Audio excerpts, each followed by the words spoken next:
চট্টগ্রাম বদ্দাদেরকে রেখে কাপ নিয়ে ভাগলো বরিশালের মনুরা। এবারের মতো দ্বিতীয়বারের মতো কাপ ধরে রাখলো পরশুন বরিশাল। অসাধারণ ম্যাচের শ্বাসরুদ্ধকর জয়, যেটা আসলে ফাইনাল একেবারে ফাইনালের মতো হয়েছে। তামিম ইকবালের ঝড়ো ব্যাটিং এবং 195 রানের এত লং আপনার বড় রান তাড়া করে ম্যাচ যেটা, এটা কিন্তু সহজ কাজ নয়। যারা খেলাটি দেখেছেন, শুরু থেকে ভালোই যাচ্ছিল বরিশালের ব্যাটিংটা, যে মনে হয় যে তারা জিতেই যাবে খুব সহজেই। কিন্তু শরীফুদ্দিনের একের পর এক ঝড়ো বোলিংয়ে যেভাবে উইকেট হারিয়ে ফেলছিল পরশুন বরিশালের মাঝখান দিয়ে, মনে হচ্ছে যে বরিশাল এই বুঝি ধরা খেয়েছে।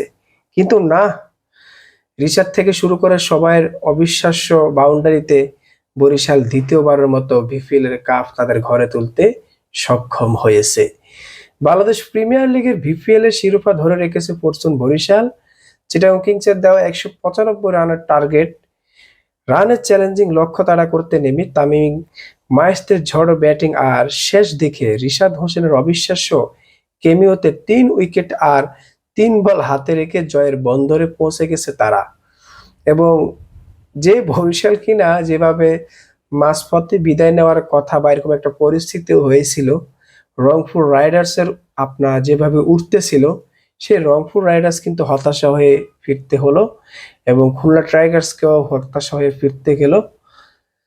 যার কারণে আমরা দেখেছি যে খুব চ্যালেঞ্জিং খেলার মাধ্যমে তামিম ইকবাল পুনরায় বরিশালকে কাপটি উপহার দিতে পেরেছে। এখানে মজাদার বিষয় হচ্ছে, চট্টগ্রামের ছেলে তামিম ইকবাল বরিশালে খেলতেছে।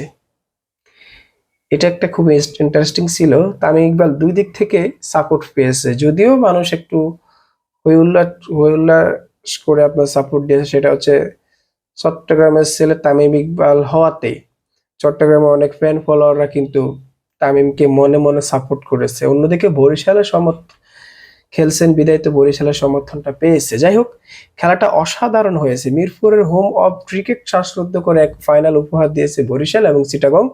টসে হেরে আগে ব্যাটিং করেছেন পারভেজ হোসেন ইমনের দল এবং 78 রান এবং খাজা নাফিস 66 জোড়া 50 আর গ্রহমান ক্লার্কের 44 সময়োপযোগী ব্যাটিংয়ে 3 উইকেটে 194 রান পর্যন্ত পৌঁছে চিটাগং। পরবর্তীতে এই বড় ধরনের টার্গেট ছুড়ে দেয় বরিশালের দিকে। যদি আর 10টি রান করতো তাইলে হয়তো চট্টগ্রামের ভাগ্য খুলতে পারতো। যাই হোক, বরিশাল দ্বিতীয়বারের মতো শিরোপা কেড়ে নিল এবং এরই সাথে সাথে তামিম ইকবালের ক্রিকেট ক্যারিয়ারেরও সমাপ্তি ঘোষণা করলেন তিনি। তার উচ্ছ্বাসের সাথে তিনি একটি কথা বলেছেন, যেটা তার ভালো লাগছে, যে আমরা সাকিবিয়ান না, আমরা মাশরাফিয়ান না, আমরা তামিমিয়ান না, আমরা সবাই বাংলাদেশি। যে কোনো ভাবেই হোক আমরা বাংলাদেশকেই সমর্থন করব, আমরা বাংলাদেশের জন্যই খেলি। তার এই কথাগুলো অনেক ভালো লেগেছে।